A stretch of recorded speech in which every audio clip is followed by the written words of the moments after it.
பிள்ளைக்கு பால் சுரக்கவில்லையா? கவலைப்படாதே தாத்தா, நான் இருக்கிறேன் வா.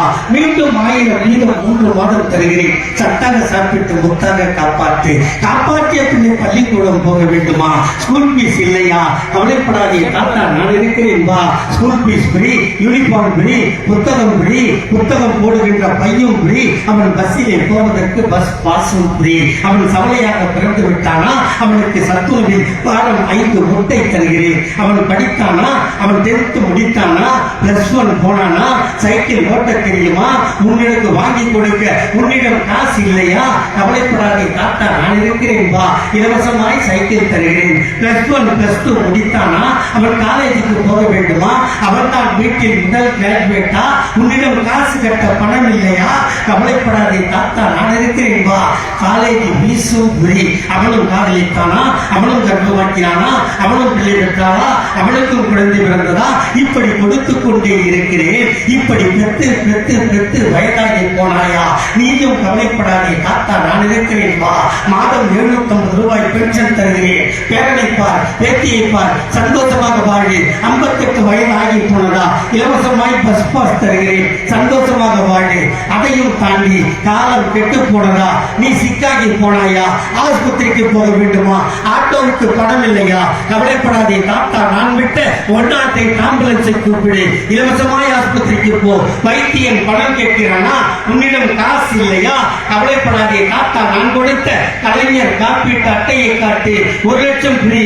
வைத்தியம் பார். காலம் கெட்டு போனதா? நீ செத்து போனாயா? உன் பிணத்தை தூக்க 4 பேர் இல்லையா?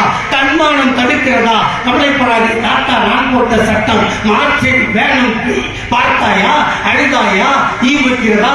எறும்பு கடிக்கிறதா? கவலைப்படாதே தாத்தா, நான் போட்ட சட்டம் ஃப்ரீசர் பாக்ஸும் பார்த்தாயா? அழுதாயா? சுடுகாடு போனாயா? கொளுத்த வேண்டுமா? புதைக்க வேண்டுமா? தாத்தா, நான் போட்ட சட்டம் கொளுத்துவதும் ஃப்ரீ, புதைப்பதும் ஃப்ரீ. வீட்டுக்கு வந்தாயா? டெத் சர்டிபிகேட் வேண்டுமா? தாத்தா, நான் போட்ட சட்டம் டெத் சர்டிபிகேட்டும் ஃப்ரீ, பர்த் சர்டிபிகேட்டும் ஃப்ரீ. இப்படி கருவறை முதல் கல்லறை வரை இலவசங்களை வழங்கிய இந்தியாவில் ஒரே முதல்வர் எங்கள் தாத்தா டாக்டர் கலைஞர். சொல்றதுக்கே மூச்சு வாங்குது. இதை செய்ய எங்க தாத்தா கலைஞர் எவ்வளவு கஷ்டப்பட்டு அதோட விட்டாரா? அதோட விட்டாரா? இல்லையே. நம்ம சொல்லுவோம் தெரியுமா? அதோ போறான் பார் ஒட்ட கண்ணு, அதோ போறான் பார் நொண்டி, அதோ போறான் பார் தப்புக்குன்னு சொன்னமா இல்லையா? அவனை பார்த்து மற்றவங்களும் அழுதான், பெற்றவங்களும் அழுதான். ஆனால் எங்க தாத்தா கலைஞர் சிந்தித்தார், அவனை அழைத்தார். உனக்கு ஒரு திறமை போனால் இன்னொரு திறமை இருக்கிறது. ஆகவே உனக்கு அழகான பெயர் வைக்கிறேன். இன்று முதல் நீ மாற்றுத்திறனாளி என்று பெயர் வைத்து அவனுக்கும் நலவாரியம் தந்தார். அதோ போறான் போட்ட, அதோ போறான் 9. அவனை பெற்றவர்களும் கைவிட்டார்கள், மற்றவர்களும் கைவிட்டார்கள்.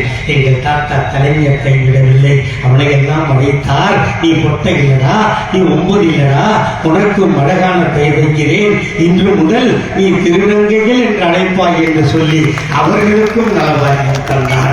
ஒரு காலத்தில் ரயில்வே ஸ்டேஷனுக்கு போனா அங்க வெள்ளை பேண்ட், வெள்ளை சட்டு, தொப்பி போட்டு பச்சை கொடி ஆட்டுவாங்க ஸ்டேஷன் மாஸ்டர். அவெல்லாம் அவ்வாதான் ஆட்டுவா. நம்மளுக்கு என்ன வேலை தெரியுமா? அதே ஸ்டேஷன்ல சம்பட்டி எடுத்துக்கின்னு பச்சை சிவப்பு கொடியை வச்சுக்கின்னு தண்டவாளத்துல பிளக்கட்டை தட்டுறது நம்ம வேலை. தாத்தா கலைஞர் சொன்னார், நீ பிளக்கட்டை தட்ட பிறக்கிறடா, நீ ஆடினா கொடியும் ஆடும் கையிலும் ஓடும் என்று சொல்லி இந்த நாட்டில் தாழ்த்தப்பட்டவனையும் பிற்படுத்தப்பட்டவனையும் ஸ்டேஷன் மாஸ்டராக்கி அழகு பார்த்தவர் முத்தமிழறிஞர் டாக்டர் கலைஞர். அதே கோர்ட்டுக்கு போனா கருப்பு கவுன் போட்டு கட்ட சுத்தோ சுமையா சட்டை அவனை பார்க்காம பேசி பேசி பார்க்கறது டிஸ்டர்ப் பண்ணிட்டே இருக்கேன். பேப்பர் வச்சு படிக்கிறேன்.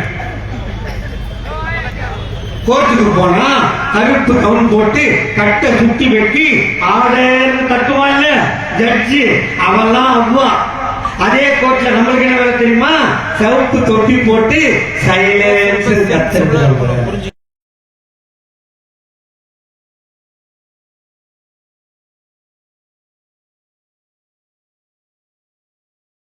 தாழ்த்தப்பட்டவரையும் பிற்படுத்தப்பட்டவரையும் நீதிபதியாக்கி அழகு பார்த்தவர் எங்கள் தாத்தா டாக்டர் கலைஞர். கோயிலுக்கு போனா கயிறு கட்டி இருக்கும், பெரிய மணி, அதை ஆற்றவா நம்பவா. அதே கோயிலுக்குள்ள வெள்ளி மணி சின்ன மணி இருக்குல்ல, அதை ஆற்றவா பேரு குஞ்சு மணி.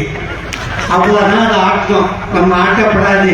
தாத்தா கலைஞர் சொன்னார், நீ கயிறு கட்டின மணி ஆட்ட பிறக்கிறதா, நீ ஆட்டினா வெள்ளி மணி ஆடும், ஆண்டவனும் பேசுவான் என்று சொல்லி அனைத்து ஜாதிக்காரனையும் அர்ச்சகனாக்கி காட்டியவர் முத்தமிழ் தாத்தா டாக்டர் கலைஞர்.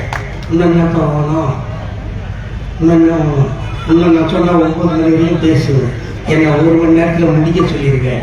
திமுக பேச வச்சா 18 நாள் பாரத நாடகம் தெரியல, அது மாதிரி பேசுவேன். ஏண்டா